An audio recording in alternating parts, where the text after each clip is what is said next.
on, Dane. I know how much you look forward to these nights, right? But then you get kind of a mixed bag, some high highs. But yeah, it was a weird night. But, it paid off with my guy.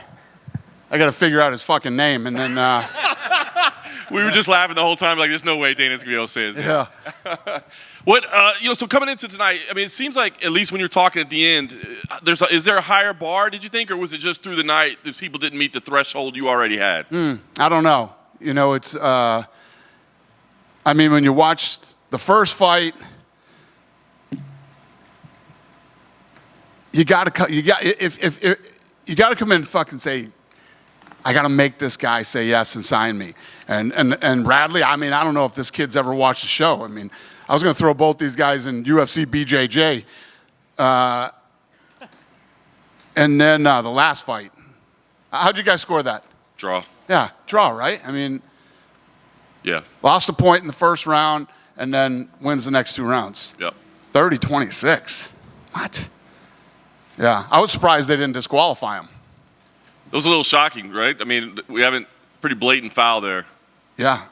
So I'm curious, because thinking about that with Ilian in that main event, did you give any thought whatsoever to how impacted he was by that headbutt? Like maybe that's why he didn't fight very much over the last 2 rounds?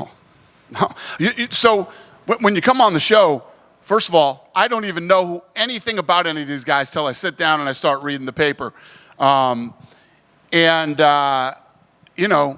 me who. We didn't see anything. Saw nothing from the kid.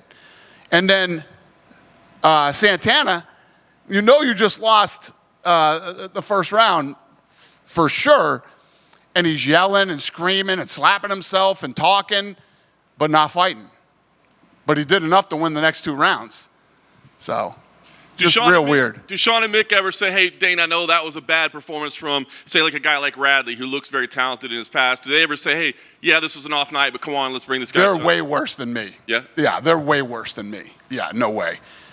You show up and fight like that, yeah, those guys have no sympathy. Those guys are heartless killers, okay? Believe me. Yep. Well, let's talk about the high points then. Ty Miller, it sounds like you kind of want to maybe slow play him a little bit. You're saying get him in the PI. You think there's talent there? Yeah. I think that I do. I think the kid's talented. He's got the size, the reach. He's, and I think the PI could help him out a lot. Strength and conditioning, and yeah. He's 25 years old. Yeah, I liked him. And I saw some good things, and I felt like he definitely deserved a chance. And as you said, Beisinger. And now he's 6-0. You know what I mean? So. And Beisinger, your favorite tonight, obviously amazing. You says that you got big plans already. And he wanted to make it very clear he took the fight on 4 days' notice, not a week. Yeah, I said a week, 4 days' notice. And you're talking about, booking the guy right away. It sounds like you guys were already trying to put plans together for him. Yeah, Mick's like, I'm throwing him on the next available card. So. I dig it. Well, listen, obviously you do. I'm sure you understand. We want to talk about the TV deal as well, that you're here. Big news for the UFC. I guess, can you just tell us kind of what this landmark deal means to you and where this will take the UFC over the course of this 7 years? Yeah, and I say this to you guys all the time too. How do we beat last year? And it's always trying to go to the next level. And obviously this TV deal is massive and a big deal. There's still a lot more to it that you guys all don't know, but now it's about, you always have to prove yourself.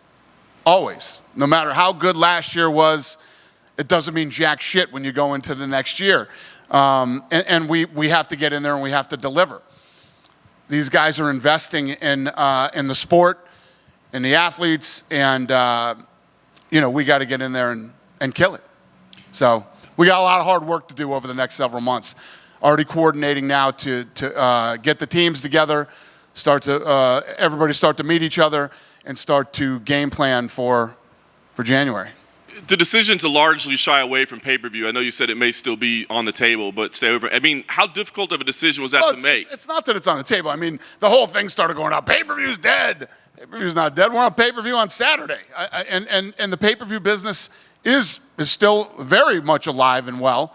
But, we were talking about potential pay-per-view with other streaming partners that we were talking to in the deal, but just not in this one. And who knows what could happen? The beautiful thing about this business is every year something happens that I don't see coming. You know, a fight that you never thought would happen, or who knows? I mean, now, you know, we're doing boxing and we're doing MMA. Who knows what could happen? And anything could be a pay-per-view. Something could be a pay-per-view still.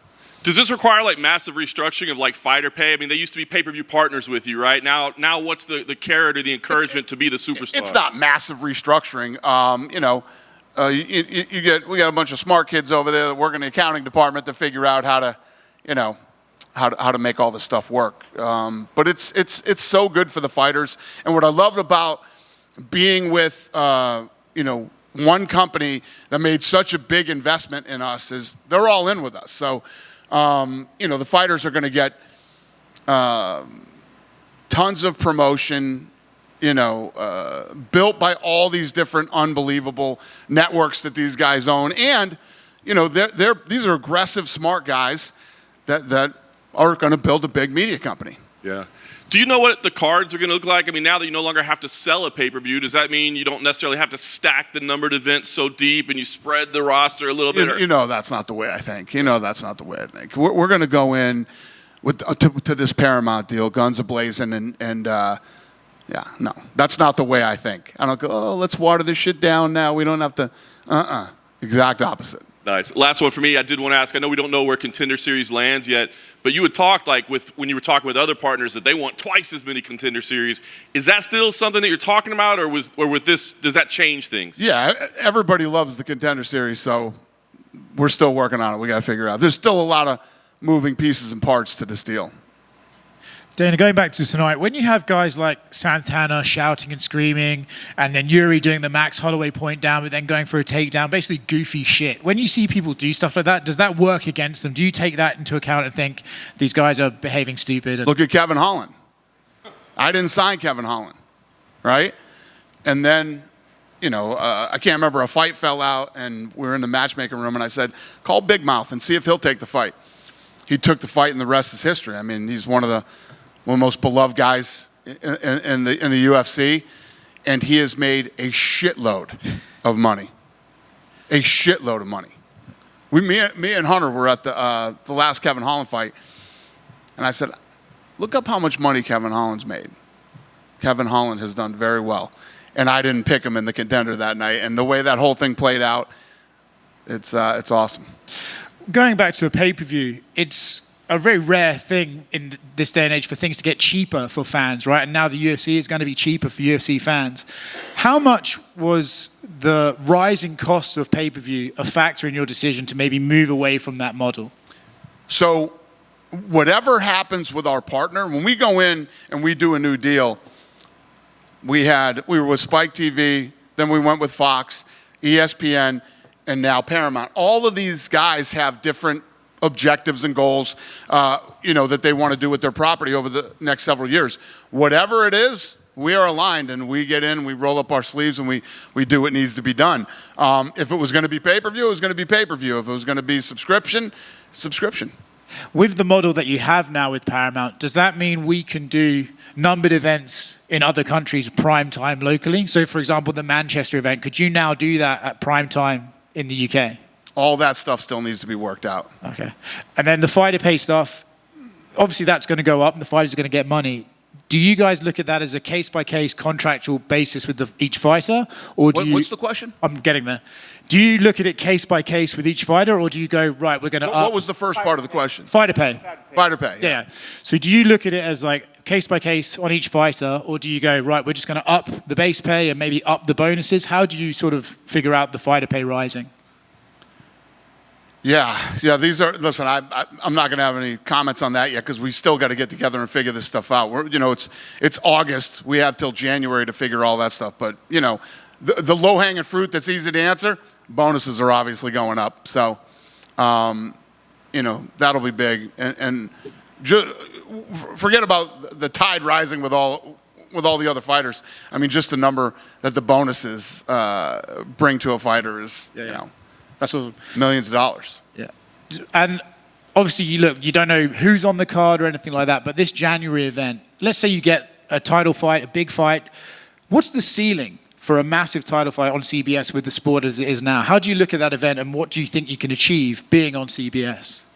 Yeah, I think that, with the strategy that they have over at Paramount and what they're going to do with this company over the next, I go in 5-year increments. So over the next 5 years, there's a lot more to come. And like I said, these are really smart, aggressive guys. And those are the kind of guys that I love to be in business with. So over the next, we're planning right now, I was talking to them today, to get together in September and start getting all the teams together and start working on the game plan for January.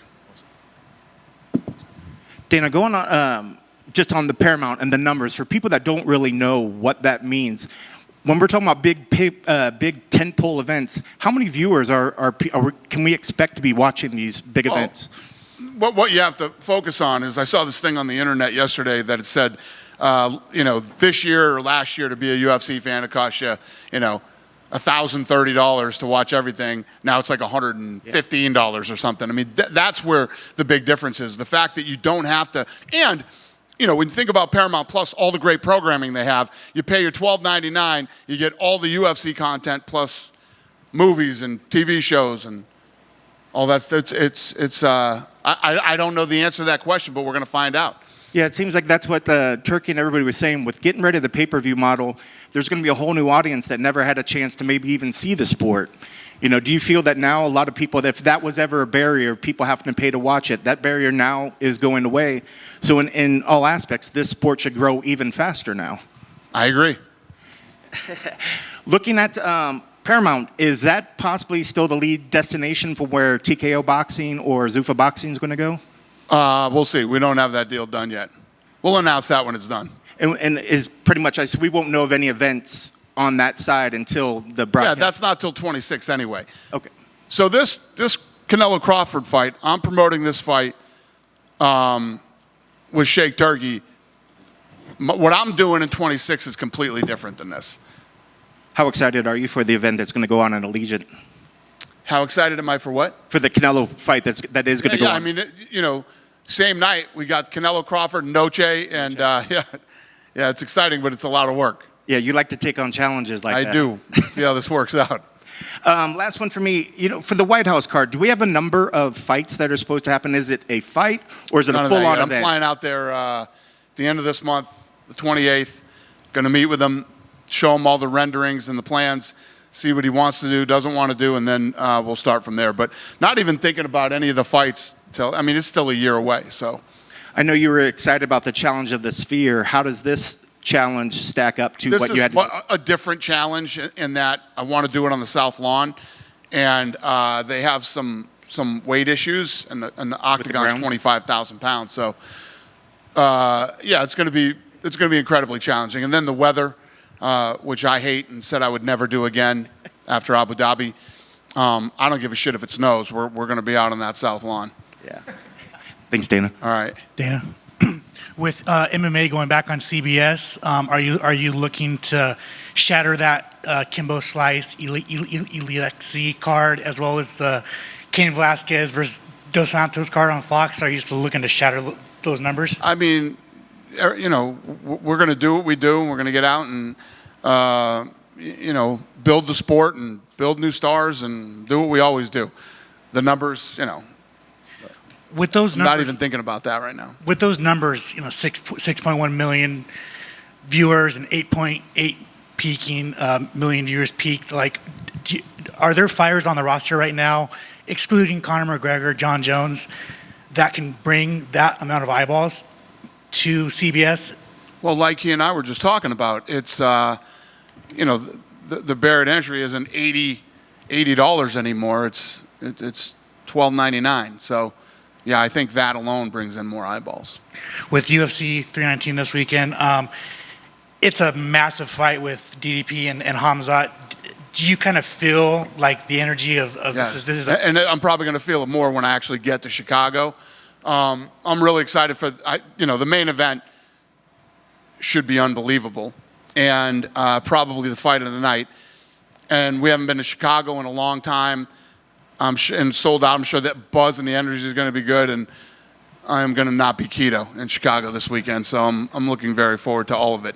And obviously, like, I don't know if you're like looking so much into like looking forward and into the storylines, but like, would DDP possibly headlining a like Africa card or Hamzat being champion?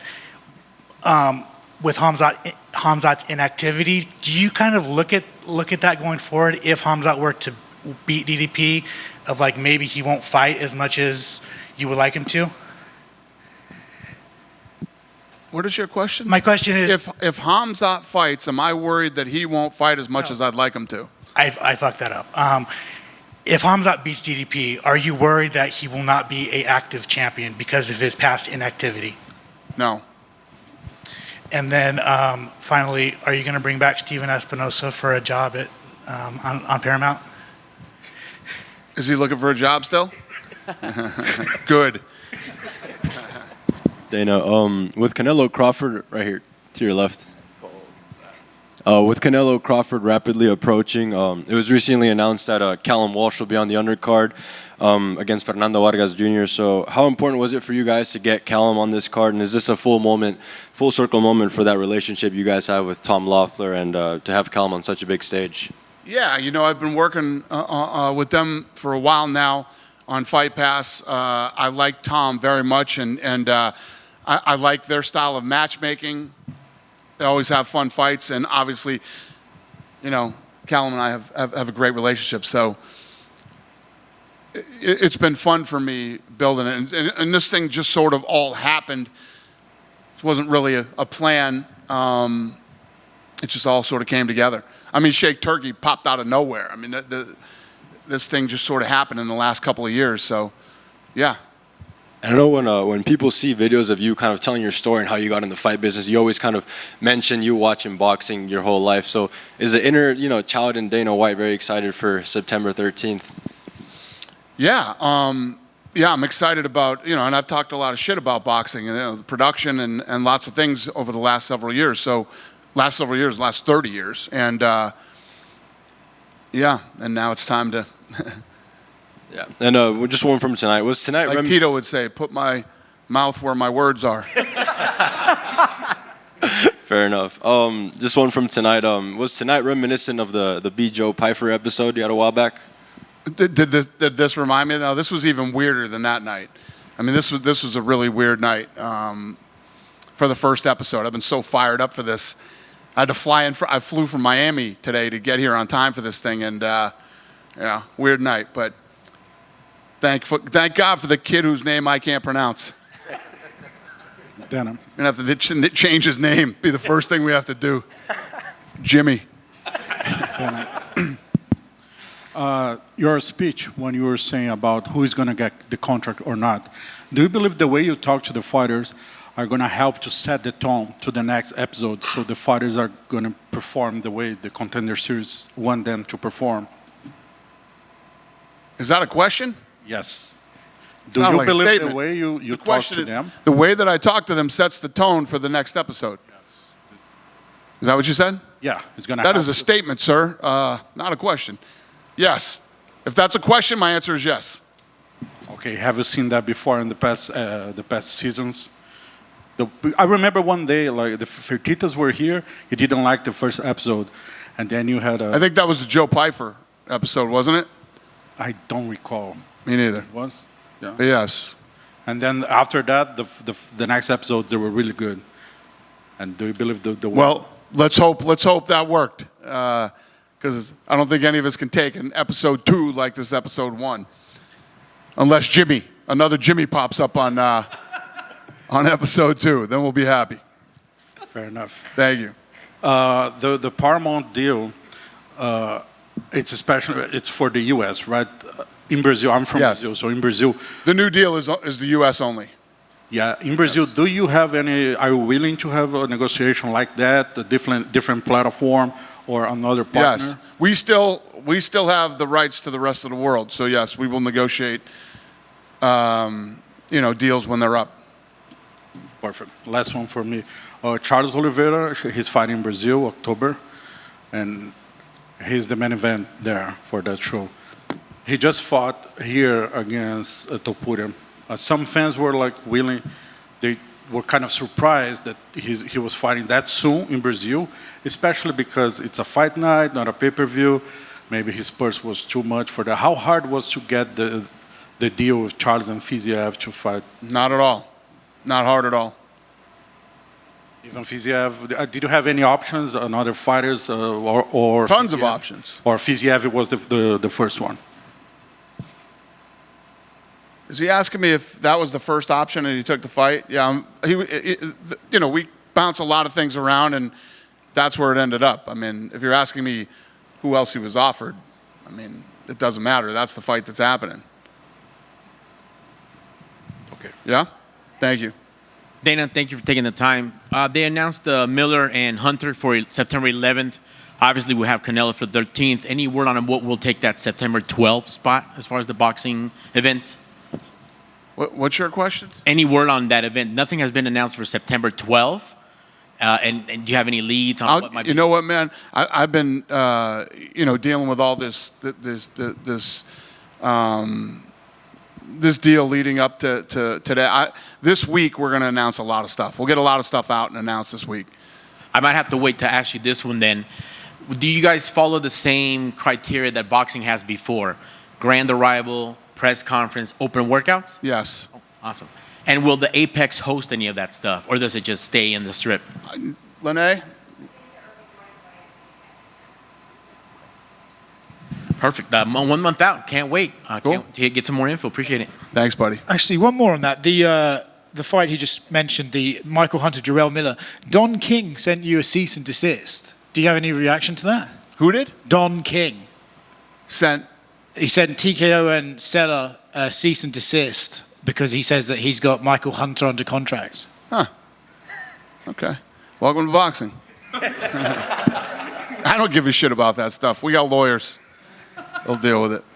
Did you ever think there was a world where you were going to be interacting with Don King when you started this? I've had a good relationship with Don. I've never had a bad relationship with him. Yeah, that's how this sport works. So, that's not even on my radar. I don't even know anything about it. We got lawyers. Lawyers will deal with it. Cool. You guys done with me? Thanks. Have a great night.